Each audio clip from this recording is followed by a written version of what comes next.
ఈరోజు తిరుపతి నియోజకవర్గంలో సార్వత్రిక ఎన్నికల భాగంలో నియోజకవర్గ పర్యటన అంతా కూడా సజావుగా సాగుతోంది. జనసేన, తెలుగుదేశం, బీజేపీ కూటమి అభ్యర్థిగా జనసేన పార్టీ ఎమ్మెల్యే అభ్యర్థిగా తిరుపతి నియోజకవర్గంలో పోటీ చేస్తున్నాను. తిరుపతి ప్రజలందరూ కూడా ఇప్పుడు జరుగుతున్న రాక్షస పాలన సాగనంపాలని, సుపరి పరిపాలన తేవాలని, అది పవన్ కళ్యాణ్ గారితో, చంద్రబాబు గారితో, మోదీ గారితో సాధ్యమవుతుందని తెలుసుకున్న రాష్ట్ర ప్రజలు, ముఖ్యంగా తిరుపతి ప్రజలు. ఈరోజు కరుణాకర్ రెడ్డి తిరుపతి పట్టణంలో దొంగదారిన గెలిచిన ఎమ్మెల్యే. నిజంగా ప్రజలు గెలిపించలేదు ఆయన. దొడ్డిదారిలో అధికారులను భయభ్రాంతులు చేసి రాష్ట్రంలో వైఎస్ఆర్ కాంగ్రెస్ పార్టీ అధికారంలోకి వచ్చిందని తెలుసుకొని భయభ్రాంతులు చేసి, రిటర్నింగ్ ఆఫీసర్ని కూడా భయభ్రాంతులు చేసి, పోస్టల్ బ్యాలెట్ని తారుమార్లు చేసి ఎన్నికల్లో గెలిచిన దొంగ ఓట్లతో, దొంగతనంతో గెలిచిన కరుణాకర్ రెడ్డి ఈరోజు ఆయనకు నోటికొచ్చినట్లుగా మాట్లాడుకుంటున్నాడు. ఆయన జీవితం అందరికీ తెలుసు. ఎక్కడి నుంచి వచ్చాడు, ఎక్కడున్నాడు, ఎలా చేస్తున్నాడు. ఆయన ప్రభుత్వం వైఎస్ఆర్ కాంగ్రెస్ పార్టీ కానీ, కాంగ్రెస్ పార్టీ కానీ, వైఎస్ రాజశేఖర రెడ్డి అధికారంలో ఉన్నప్పుడు, వైఎస్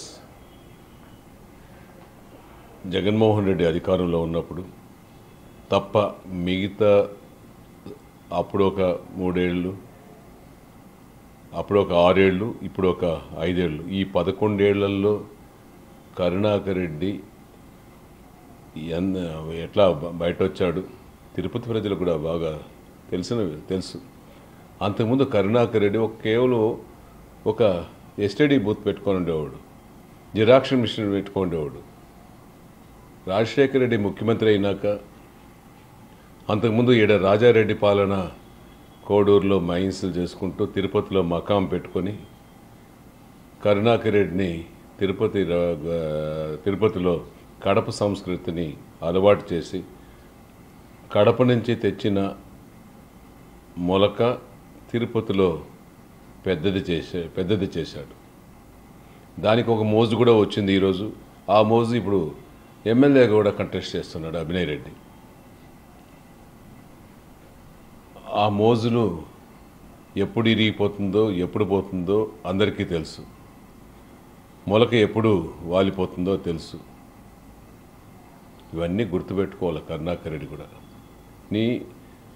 నీ బతుకెంత, నువ్వెంత. రాజారెడ్డిని అడ్డం పెట్టుకుని తిరుపతికి వచ్చావు.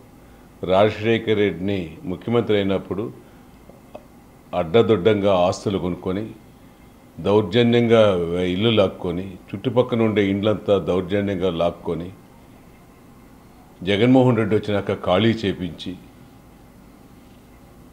పద్మావతిపురంలో ఇండ్లన్నీ ఆక్యుపై చేసుకున్న బతుకు నీది. నువ్వు మమ్మల్ని విమర్శిస్తున్నావు. నీ విధంగా తిరుపతిలో నువ్వు చేసిన విధంగా మేము ఎక్కడైనా చేసుండామా కనుక్కో.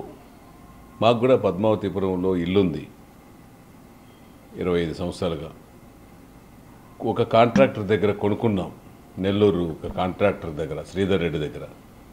ఆ ఒక ఇంటితో పరిమితమైన. నీ మార చుట్టుపక్కల ఇండ్లు ఆక్రమించుకోవాలా, ఎదురు ఇండ్లు అంతా కొట్టేసేలా, దోచుకోవాలా. అదొకటి. ఆ రోజు నీ ఆస్తి ఎంత, ఈరోజు నీ ఆస్తులంతా. నువ్వు ఏ వ్యాపారాలు చేసి నువ్వు ఇంత ఆస్తులు సంపాదించావు, ఒకసారి నీ ఆత్మ విమర్శ చేసుకో. కరుణాకర్ రెడ్డిని కూడా గుర్తు చేస్తున్నా. మేము కష్టపడి 45 సంవత్సరాలు కష్టపడి ఈరోజు మేము సంపాదించిన డబ్బే తప్ప అక్రమ డబ్బు ₹1 కూడా మాకు లేదు, నాకు అలవాటు లేదు. కష్టపడి సంపాదించిన దాంట్లో కూడా ₹10 ప్రజలకు ఖర్చు పెట్టడం, ₹10 కార్య దేవాలయాలకు, చర్చిలకు, మసీదులకు డొనేషన్లు ఇవ్వడం తప్ప వేరే ఆలోచన లేదు. ఇప్పుడు కూడా నీకు అధికారం ఉంది. నేను ఏదైనా ఒక తప్పు చేసి ఉంటే నువ్వు తెలుసుకో, నా పైన విమర్శించు, నేను సమాధానం చెప్తాను. నీ పైన ఎంత దోపిడీ చేసుకున్నావు, టీడీఆర్ బండ్లలో ఎన్ని కోట్లు సంపాదించావు, అక్కడున్న అక్రమంగా కూల్చేసి యజమానులకు డబ్బులు ఇస్తానని నువ్వు నీ జోబులో పెట్టుకున్నావు. కొన్ని రోడ్లు నీ గిట్టని వాళ్ళని అలైన్మెంట్ కూడా మాస్టర్ ప్లాన్లో ఒక అలైన్మెంట్ ఉంటే నీ సొంత మాస్టర్ ప్లాన్లో ఇంకొక అలైన్మెంట్ చేసావు. మేము అధికారంలోకి వస్తే అవన్నీ వెలికి తీస్తాం. చట్టం దాని పని చేసుకొని చట్టం చేస్తుంది. నువ్వు అక్రమంగా సంపాదించిన ఆస్తులపై అయిన ప్రమాణానికి సిద్ధమవ్వు. నేను ఏదైనా చేసి ఉంటే నువ్వు చెప్పు. నేను అక్రమంగా చేసి ఉన్నానని ప్రమాణం చేయమంటే నేను చేసేదానికి సిద్ధంగా ఉండాలనేది కూడా నీకు మళ్ళీ ఇంకొకసారి కూడా నీకు తెలియజేస్తున్నా. నేను ఏదైనా అక్రమంగా సంపాదించాను, ఫలానది అక్రమంగా సంపాదించాను అని అంటే చెప్పు. ఇంకోటి, నిన్న వీధి రౌడీ అన్నావు, కోడి మెదడు అన్నావు. నాకన్నా కోడి మెదడు అన్నా ఉంది, నీకు ఆ మెదడు కూడా నీకు లేదు. నాకు రక్తం, చీము, రక్తం, మెదడు ఉంది. కోడి మెదడు అన్నా నువ్వే చెప్పుకుంటావు. నీకు చీము, రక్తం లేదు, నీ ఒళ్ళంతా విషం. నీకు మెదడు, ఉండే మెదడు కూడా పవన్ కళ్యాణ్, చంద్రబాబు సభ సక్సెస్ అయినాక, నీ సభ వెలవెలపోయినాక ఆ మెదడు కూడా బ్లాక్ అయిపోయి పూర్తిగా కోల్పోయినావు. మతి స్థిమితము లేదు కరుణాకర్ రెడ్డికి. పిచ్చి పిచ్చి మాటలు మాట్లాడుతున్నాడు. మానుకో కరుణాకర్ రెడ్డి గారే అనేసి కూడా మరొకసారి ఆయనకు తెలియజేస్తున్నా. తిరుపతి ప్రజలకు తెలుసు నువ్వు చేసిండే దౌర్జన్యాలు లిస్టులు. నేను వరుసగా చెప్పిన 99 వెంకటరమణను ఎలా కిడ్నాప్ చేస్తావు, ఎలా కొట్టావు, తిరుపతి ప్రజలంతా బంద్ చేస్తే అడ్డదారిలో వదిలేసి తప్పించుకొని వెళ్ళిపోయావు భయపడి. 1999 అది నీ సంస్కృతి. 2009లో చిరంజీవి గారిని ఎలక్షన్లో నిలిస్తే భయభ్రాంతులను చేసి అప్పుడు కూడా క్యాన్వాసులు చేయకుండా అడ్డుపడావు. కెన్సస్ హోటల్లో ఉంటే తలుపులు, కెన్సస్ డోర్లు పగలగొట్టి రూమ్ అంతా చిందరవంతర చేసి డబ్బులు రూమ్లో ఉన్నాయని దౌర్జన్యం చేయలేదా కరుణాకర్ రెడ్డి? తిరుపతి ప్రజలకు తెలియదా? చిరంజీవి పైన దౌర్జన్యం చేయలేదా? చిరంజీవి ప్రచారాన్ని అడ్డుకోలేదా? కరుణాకర్ రెడ్డి చెప్పు, నేను అడుగుతుండేదానికి చెప్పు. చేసావా లేదా? వెంకటరమణని కిడ్నాప్ చేసావా లేదా? సుగుణమ్మను మున్సిపల్ ఎన్నికలకు పోతే అడ్డుకుంటే సుగుణమ్మను ఆ మహిళ అనేసి కూడా కరుణించకుండా నీకు ఎవరయ్యా పెట్టారు కరుణాకర్ రెడ్డి నీ పేరు? మహిళను కూడా కరుణించలేదే నువ్వు?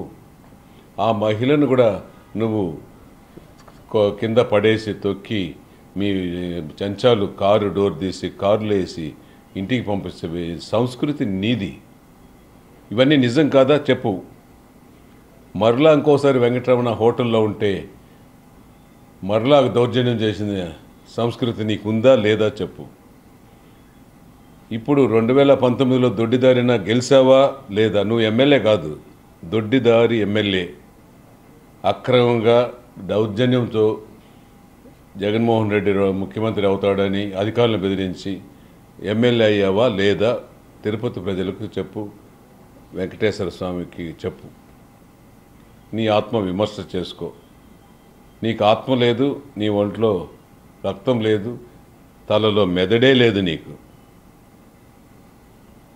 నువ్వేదేదో మాట్లాడుతావు, వెక్కిరిస్తున్నావు. వీధి కుక్క అన్నావు, దానికంటే ఇంకా పంది కుక్క నువ్వు. నేనైనా వీధి కుక్కకు విశ్వాసం ఉంటుంది, వీధి కుక్కకు విశ్వాసం ఉంటుంది, ఇంటి కుక్కకు విశ్వాసం ఉంటుంది. కుక్కకు ఉండే విశ్వాసం ఎవరికీ లేదు. నువ్వు ఒక పంది కుక్క. నువ్వు ఈ కాలువ చూసి ఆ ఇంట చూసి దొడ్డిదారిన తినుకొని దొంగలించి తినుకునే దౌర్భాగ్య స్థితి నీది. నన్ను విమర్శిస్తున్నావు. కోడి మెదడు అంటావు, కుక్క అంటావు, వీధి కుక్క అంటావు, రౌడీ అంటావు, దొంగతనాలు చేసినాడు అంటావు. ఇవి నువ్వు ఒక వెంకటేశ్వర స్వామి దగ్గర, ఏడుకొండల వెంకటేశ్వర దగ్గర పూజ రీత్యా అధిపతిగా ఒక చైర్మన్గా ఉన్నావే. నీకు ఇలాంటి సంస్కృతి ఇంకా వచ్చిందంటే నీకు పుట్టుకతో వచ్చింది, అది పుడకలతో కూడా పోదు. సాక్షాత్తు వెంకటేశ్వర స్వామి దగ్గర సేవ చేసే భాగ్యం దొడ్డిదారిన తెచ్చుకున్నావు. ఆ స్వామి కూడా నీకు క్షమించడు. ఖచ్చితంగా స్వామి కూడా నీకు, వెంకటేశ్వర స్వామి పనిష్మెంట్ ఇస్తాడు, త్వరలోనే జరుగుతుంది. ఇటువంటి సంస్కృతి నీది. గంజాయి వ్యాపారం చేసే తిరుపతిని, ఈ ఆధ్యాత్మిక కేంద్రాన్ని కలుషితం చేసింది నువ్వు. నన్ను మాట్లాడతావు. నువ్వు మాట్లాడే మాటలు, వ్యంగ్య మాటలు ఎవరికి తెలుసు, ఎవరికి అర్థం అవుతాయి? నీకే ఆనందంగా ఉంటాయి నీ మాటలు నీకు. దయచేసి కరుణాకర్ రెడ్డి జాగ్రత్తగా వెలుక్కో. మా నాయకులు పవన్ కళ్యాణ్ కానీ చంద్రబాబుని కానీ విమర్శించావు. ఇంకోటి 30 కోట్లు ఇచ్చి సీట్ తెచ్చుకున్నానంట. నాకేం కర్మ పట్టింది 30 కోట్లు ఇచ్చి సీట్ తెచ్చుకోవాల్సింది? నాకు మెగాస్టార్ ఫ్యామిలీకి బంధుత్వాలు సంబంధాలు ఉన్నాయి. సీటు తెచ్చుకోవాల్సిన అవసరం లేదు. నేను ఎక్కడున్నా నువ్వు అడిగి తెలుసుకో. మీ జగన్మోహన్ రెడ్డిని 2 గంటల సేపు నన్ను కాళ్ళు పట్టుకొని బెంగళూరు వాళ్ళ హౌస్లో బంగ్లాలో నన్ను పార్టీకి రమ్మని కుయ్యోమూరని అడుక్కున్నాడా లేదా ఒకసారి కరుణాకర్ రెడ్డి జగన్మోహన్ రెడ్డిని అడిగి తెలుసుకో. లేదు విజయసాయి రెడ్డిని అడిగి తెలుసుకో, నీకు తెలుస్తుంది. లేదు మీ బంధువు పులివెందుల జడ్జి రామచంద్రారెడ్డిని కూడా అడిగి తెలుసుకో, తెలుస్తుంది. లేదు చిత్తూరులో ఆదినారాయణ రెడ్డి అడ్వకేట్ ఉన్నారు, ఆయన అడిగి తెలుసుకో. 2 గంటల సేపు నన్ను పిలిపించుకొని నన్ను వేరే వాళ్ళ దగ్గర ఎక్కడికి పోతామనే తెలియకుండా తీసుకెళ్ళి ఆడ వదిలిని నాతో 2 గంటల సేపు మాట్లాడి కాళ్ళు పట్టుకొని నన్ను పార్టీకి రమ్మని రోజులు ఉన్నాయి. నేను అవన్నీ చెప్పాలనుకుంటే నువ్వు నన్ను రెచ్చగొడుతున్నావు. నేను కూడా చెప్పాలా? నాకు ఆ కర్మ పట్ల నేను ప్రజలకు సేవ చేస్తున్నా 40 ఏండ్లుగా. నేను ప్రజల మనిషిని, ప్రజలతోనే ఉంటాను, ప్రజలకు మేలు చేస్తాను. ప్రజలకు ఎక్కడ ఇబ్బందులు వచ్చినా మంచినీళ్ళు కానీ, టెంపుల్స్ కానీ, పేదవారికి పెళ్ళిళ్ళు కానీ, ఇవన్నీ 40 ఏళ్ళుగా నా జీవన శైలిలో నేను చేస్తున్నాను. అది కూడా కష్టార్జితంలోనే చేస్తున్నాను. అడ్డదారిలో ఈ 45 సంవత్సరాలలో ఒక్క వ్యాపారం చేయలేదు.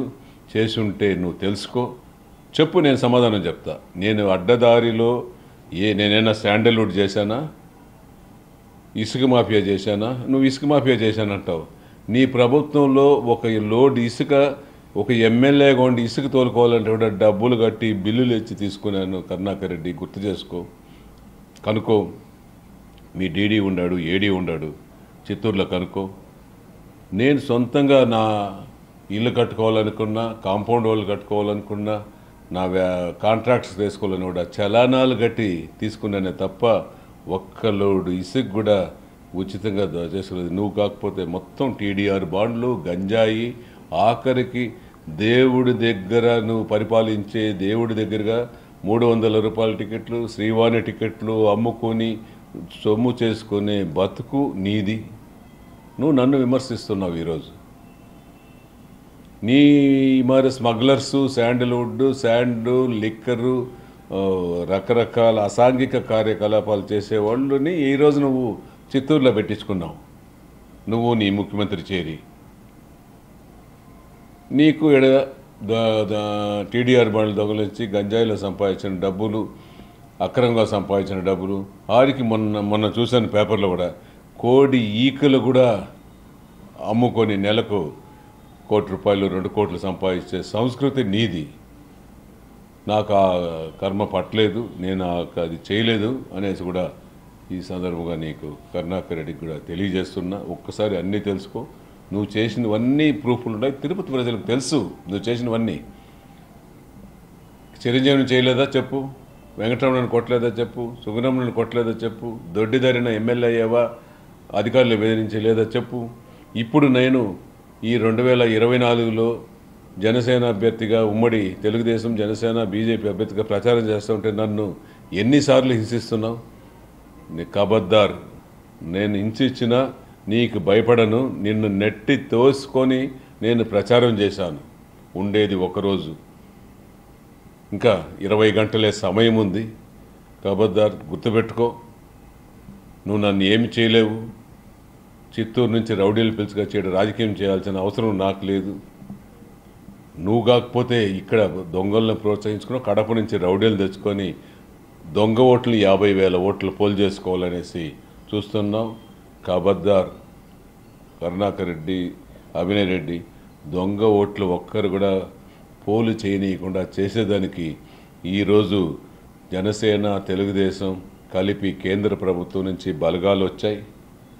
సిఆర్పిఎఫ్ పోలీసులు ఉన్నారు,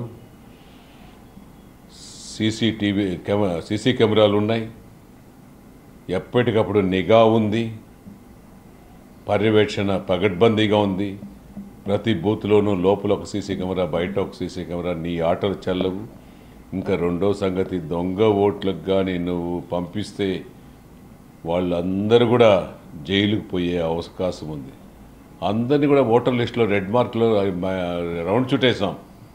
అది పోలింగ్ ఆఫీసర్ దగ్గర ఉంది, అది మా దగ్గర ఒక సెట్ వచ్చింది. దొంగ ఓటు వచ్చిందనుకుంటే ఎత్తి అట్లే పట్టి పోలీసులకు అప్పగిస్తాం, పుట్టుపూర్వత్రాలు తీసుకొని మొత్తం విచారిస్తాం, ఎత్తి లోపలేస్తారు. ఒక్కసారి నువ్వు ఎన్నికలకు పోతే, ఎన్నికల్లో దొంగ ఓట్లకు పాల్పడేవాడికి పోతే నీకు జావోద్యమం, నీకు రెడ్ మార్క్ పడిపోతుంది.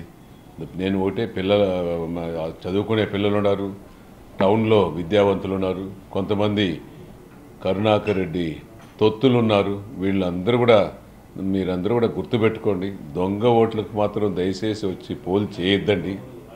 మీ ఓటు ఉంటే మీరు వేసుకోండి, మీకు ఎన్ని ఓట్లు వస్తాయనేది రేపు తెలిసిపోతుంది.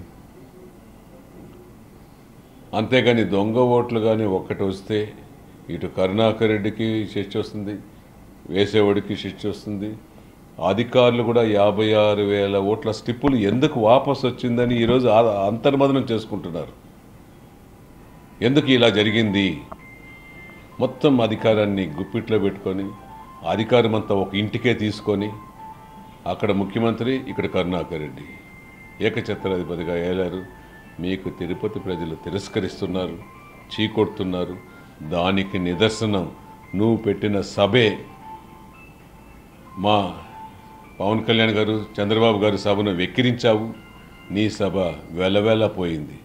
2 లక్షల మంది పవన్ కళ్యాణ్, చంద్రబాబు, తెలుగుదేశం, జనసేన, బీజేపీ అభిమానులు వచ్చి బ్రహ్మాండమైన సక్సెస్ చేశారు. నీ సభకు 30,000 మందిని తీసుకురావాలని నువ్వు హుకుం జారీ చేసినా అక్కడ ఒకరు కూడా 2,000 మంది కూడా నీ సభకు రాలేదే కరుణాకర్ రెడ్డి. ఫ్రస్ట్రేషన్ అయిపోయిందా? జాగ్రత్త, హాస్పిటల్లో పోయి అడ్మిట్ అయిపో, చెక్ చేసుకొని ఇంకొకసారి ఆర్ఎన్ శ్రీనివాసుల పైన ఏదైనా మాట్లాడాలంటే ఇంకొకసారి నువ్వు గుర్తు చేసుకొని తెలుసుకొని మాట్లాడు. తెలియకుండా అవాకులు చెవాకులు చేస్తే ఒప్పుకోరు. ఇంకోటి, నేను తిరుపతి ఉద్యోగులకు అది చేశాను, నెక్స్ట్ ఇళ్ల జాగాలు ఇచ్చాను, వాళ్ళు నాకు ఓటేయాలి, ప్రభుత్వంలో మన ఉద్యోగస్తుల్ని పర్మనెంట్ చేశాను, వాళ్ళు నాకు ఓటేస్తారు. నేను అభివృద్ధి చేశాను, నాకెందుకు ఓటు వేయకూడదు? నేను ఏమి చేయలేదంటే నాకు ఓటు వేయదన్నారు. నువ్వు చేసిందంతా నీ జేబులో నుంచి ₹1 పెట్టి నువ్వు చేసింది కాదు. ప్రభుత్వం దాని చట్టం దాని పని, ప్రభుత్వం దాని పని అది చేసుకొని పోతూ ఉంటావు. నువ్వు చేపించింది ఏమి లేదు. నువ్వు అధికారాన్ని అడ్డపెట్టుకొని ఇవన్నిటిని చూపి నువ్వు లాభపడేవే తప్ప వాళ్లకు ఒక్కటి కూడా లాభం చేకూరలేదు. వాళ్ళందరూ కూడా ఆలోచిస్తున్నారు. నువ్వు చేసిన ఉద్యోగాలు, ఇండ్ల పట్టాలు, ఇంకోటి ఏదేదని ఇతరత్ర చేసినట్టు నీ సొంతానికే చేసుకున్నావు, నీ ఆస్తులు చేసుకున్నావే తప్ప ఉద్యోగస్తులకు చిత్తశుద్ధితో చేయలేదు అనేసి కూడా ఇంకోసారి చెప్తున్నా. ఉద్యోగస్తులు కానీ, మేధావులు కానీ, తిరుపతి నగర ప్రజలు కానీ అందరూ కూడా ఈరోజు ఆలోచిస్తున్నారు. ఇంకొకసారి తప్పు చేస్తే కరుణాకర్ రెడ్డికి మరలా మా ఇండ్లు కూడా మనకు ఉండదు, మనం రోడ్లలో కూడా తిరగము అని భయపడుతున్నారు. నీకు ఆఖరి రోజు ఇది. ఇంకా దాని తర్వాత నువ్వు ఎక్కడుంటావో, నీ రాజకీయ జీవితం ఎలా ఉంటుందో అర్థం కాదు, నీకే అర్థం కాదు. తెలుసుకో కరుణాకర్ రెడ్డి అని తెలియజేస్తున్నాను.